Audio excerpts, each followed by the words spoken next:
अस्सलामुअलैकुम या सलाम की मदद। उम्मीद है आप सब लोग खैरियत से होंगे। तो जैसे कि व्यूवर्स आप लोग जानते हैं आज माह अज़ा की जो है तारीख़ वो 4 हो चुकी है। तो 4 मुहर्रम को अभी सुबह के 6:26 हो रहे हैं। तो मैं आज 10 मिनट लेट हो गया हूँ। तो निकल रहे हैं सुबह की मजलिस के लिए, जिससे अल्लामा डॉक्टर सैयद माजिद रज़ा आदरी साहब किताब फरमाएँगे। तो बस जल्दी से मरकज़ी इमाम बारगाह पहुँचते हैं और फिर आपको आज की मजलिस के हवाले से जो भी मनाज़िर हैं वो दिखाते हैं। जी तो मोमिनीन, हम लोग पहुँच चुके हैं मरकज़ी इमाम बारगाह ज़ाखाना शबीर धोबी घाट फैसलाबाद। तो अभी बारगाह पहुँच चुके हैं। तो अभी ज़ाकिर मुज़य्यन अब्बास काज़मी साहब खिताब फरमा रहे हैं। ये आपको आवाज़ भी आ रही होगी, वो अभी फ़ज़ाइल पढ़ रहे हैं, कसीदा पढ़ रहे हैं। तो आज भी माशाल्लाह से अज़ादारों का जम गफ़ीर है एक, और जो आहिस्ता से कि उसमें इजाफ़ा होता चला जा रहा है। चूँकि ज़ियारात शुरू हो चुकी, मैंने आपसे कल भी बताया था। कल जनाब मुस्लिम बिन अकील अलैहिस्सलाम का ताबूत बरामद हुआ था, और आज भी शहज़ादगान के ताबूत बरामद होंगे, तो आपको उनकी ज़ियारत करवाएंगे। ये आप देख सकते हैं कि मोमिनीन तशरीफ़ ला रहे हैं उसी साइड से भी। आज माशाल्लाह स्टॉल्स में भी इजाफ़ा हो गया यहाँ पर। अच्छा, ये ग्राउंड के अंदर ये है धोबी घाट ग्राउंड, इसके अंदर ख़ैमे नस्ब किए गए हैं, और यहाँ पर जो है वो मोमिन के लिए न्याज का अहतमाम होता है।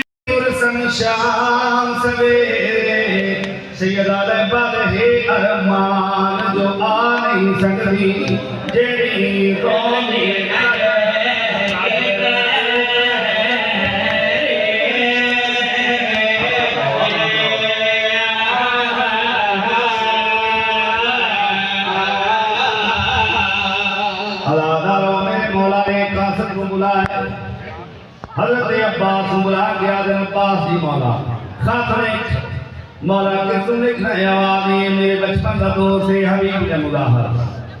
हम अपनी अदादारों हज़रत अब्बास के हाथ जोड़ के आदम मौला लिखना क्या है मेरा मौला दे के आदम लिख ऐ साफी मेरे नामेरा इयो मिन्नत हुसैन पितावे एक हाथ है बतूल दिया दिया बे ओने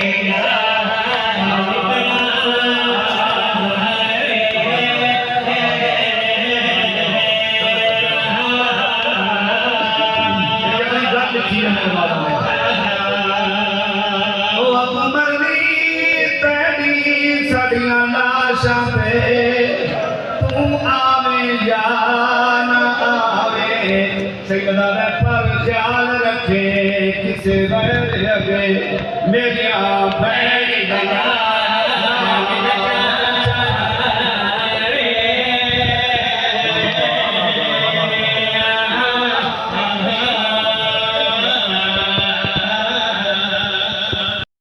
मंसूब हो जाए तो कोई उसमें शरीक नहीं हो सकता। लेकिन मैं क्या करूं, एक बार अली मेहरबान से वापस आ रहे थे, एक मकाम पर अली का घोड़ा रुका।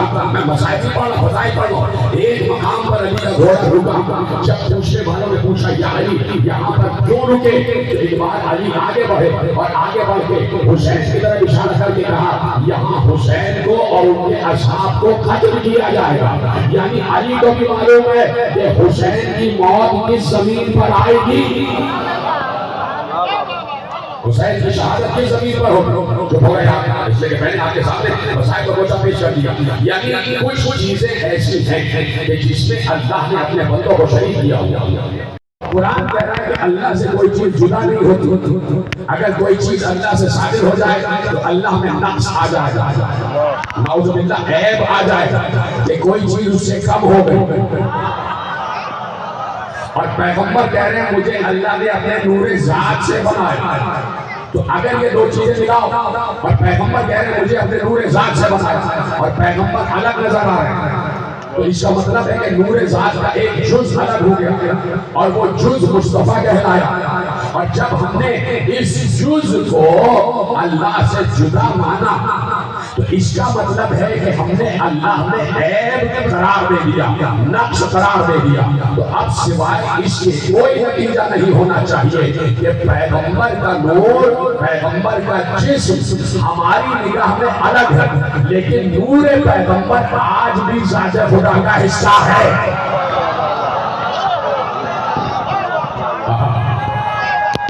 बड़ी बड़ी नसीब बात।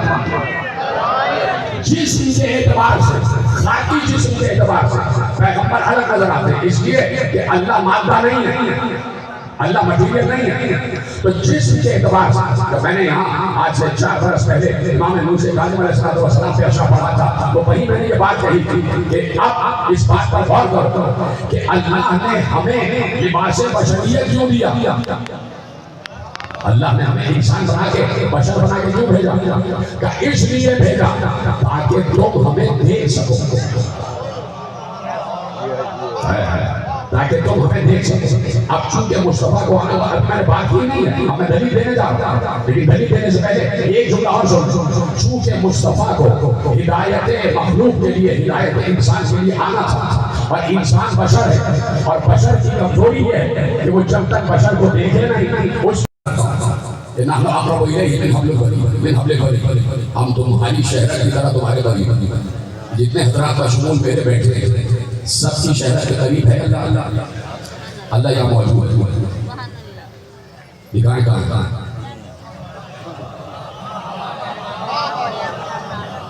दिखाएं कहाँ है अल्लाह मौजूद है, उसका वजूद साबित है। कहाँ नजर नहीं आ रहा। क्यों नजर नहीं आ रहा? इसलिए कि नूर है। अगर इसी नूर की कैफियत में मुस्तफा भी आ जाते तो मैं आपसे यही सवाल मुस्तफा के बारे में करता कि मुस्तफा यहाँ मौजूद है, मुझे दिखाओ कहाँ है। आप यही कहते वो नूर है इसलिए नजर नहीं आ रहा है। तो नूर को लिबास बशर पहना के भेजा गया, ये उस नूर की मजबूरी नहीं है, ये हमारी मजबूरी है कि लिबास बशर पहन के उसमें उस नूर को आना पड़ता ताकि हमारी हिदायत हो सके।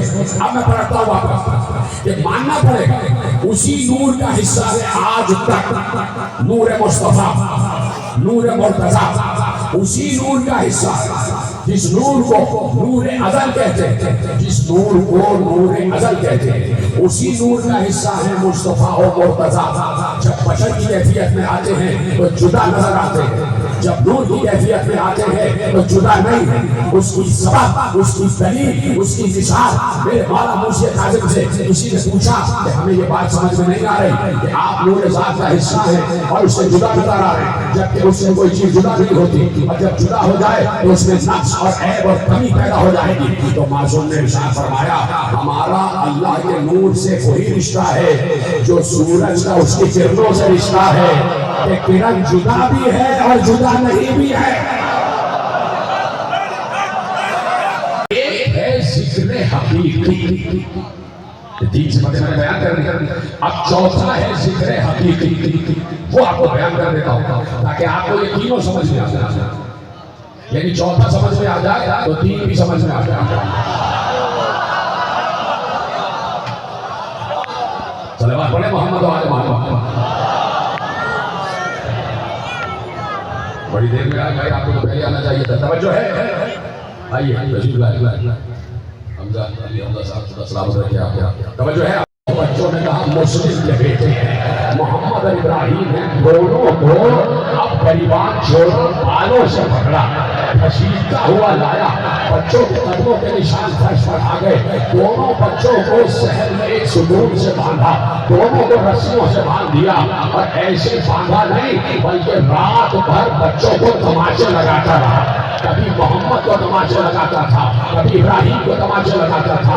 और याद रखना बच्चों के इतने तमाचे लगाए कि बच्चों के रुखसार जख्मी हो गए थे, रुखसार फट गए थे, बच्चों के रुखसार से खून बह रहा था। इतने तमाचे हमारे रात भर। सुबह हुई, बच्चों को लेकर चला मोमिना ने कहा कहाँ जा रहा है? अरे ये फातिमा के बच्चे हैं, ये आले रसूल हैं, इन पर सुनता कर आप पर हाथ होती रही साले को रह नहाया लेके चला, कहा मैं जा रहा हूँ दोनों बच्चों को ज़िबा कर दूंगा, दोनों बच्चों को कत्ल कर दूंगा और सर लेकर जाऊंगा हाकिम के पास ताकि इनाम दुगना मिले। मोमिना ने उसका हाथ पकड़ा, उससे कदम पकड़े, उसने झटका मोमिना को दूर फेंका, मोमिना का सर एक दीवार पर लगा, वो खशखा के जमीन पे गिर गई। ये दोनों बच्चों को लेके चला, फुलाद के किनारे लेके चला। अब मेरी निगाह में वो दीवार आ गई है जिस दीवार पर पूरा ये मंजरनामा लिखा हुआ है। अब मैं तुम्हारे सामने मंजरनामा बयान करता हूँ, अगर हो सके तो सीधे उम्मत से कहा पहले तुम्हें ज़िबा करूंगा, पहले तुम्हें कत्ल करूंगा।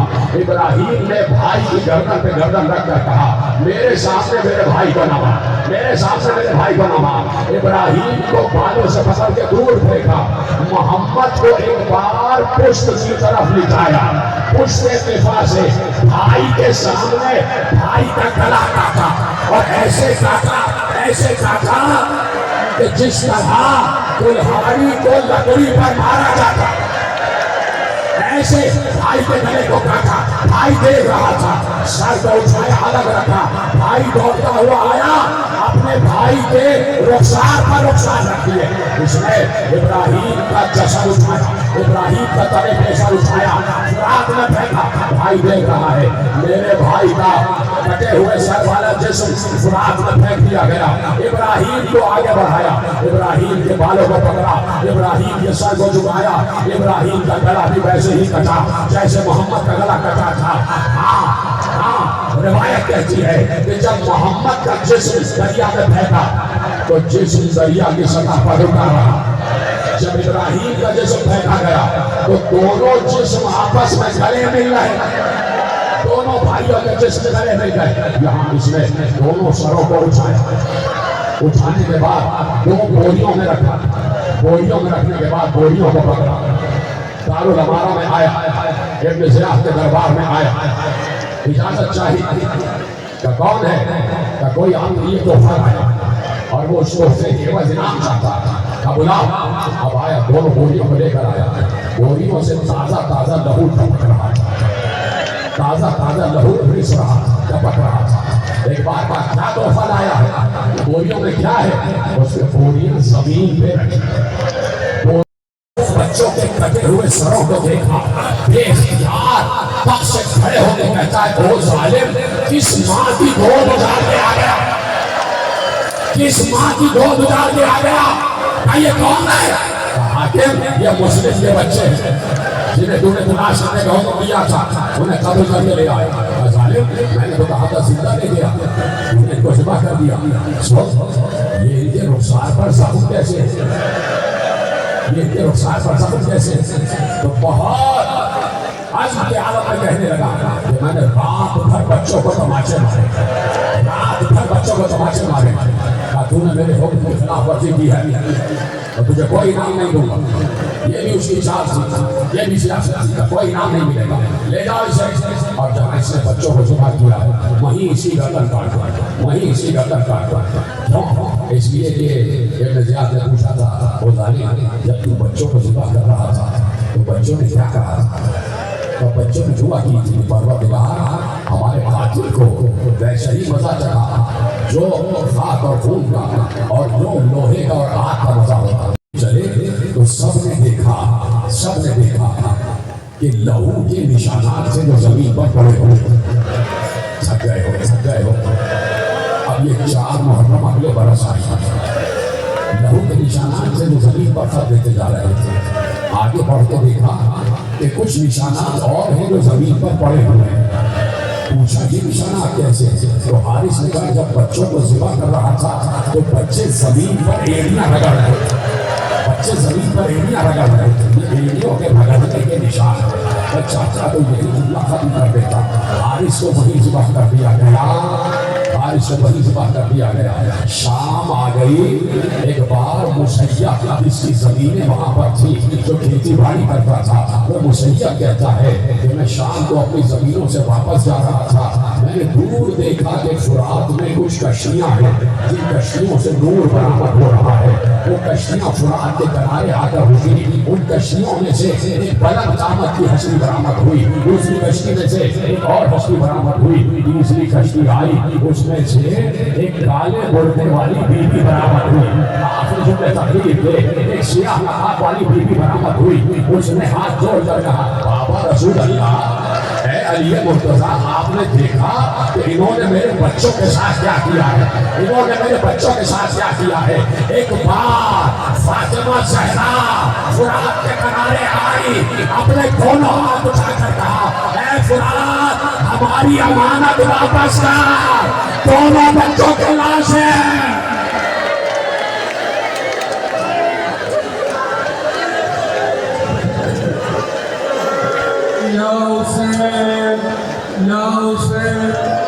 अली हमजा साहब दुआ खाली कर गई या हुसैन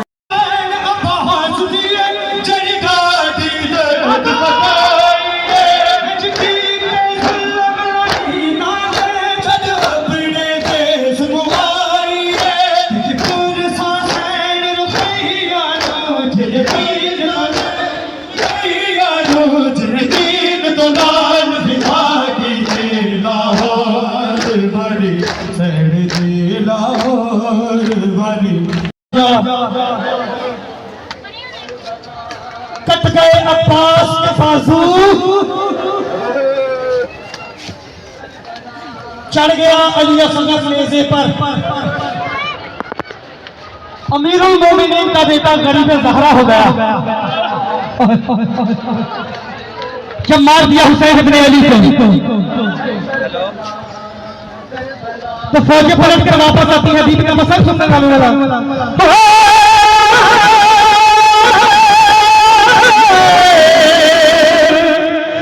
किसे लुटा शोला भी लगा,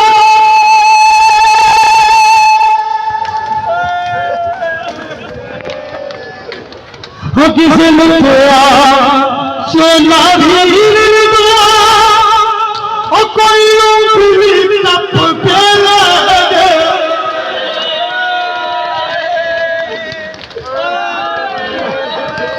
किसे लुटा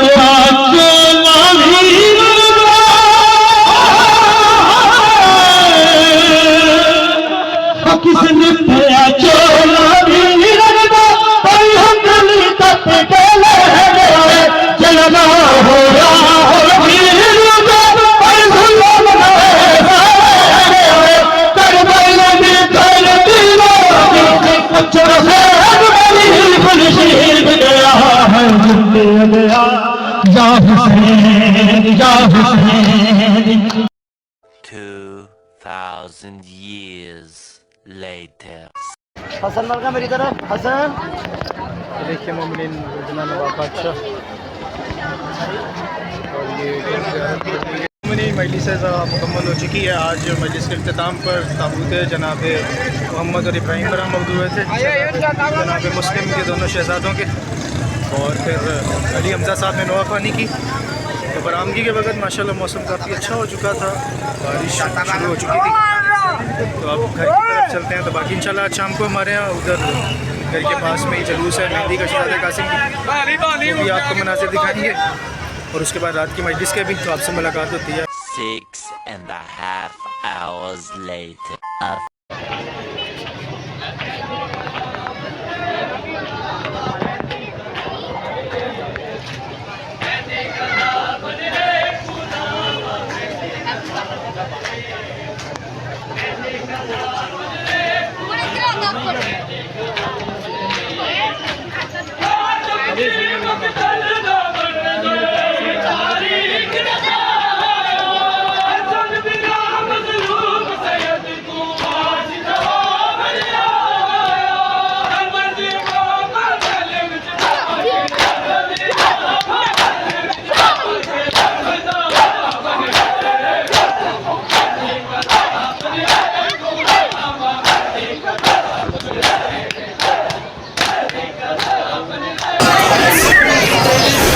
अब थोड़ा पीछे हो जाए।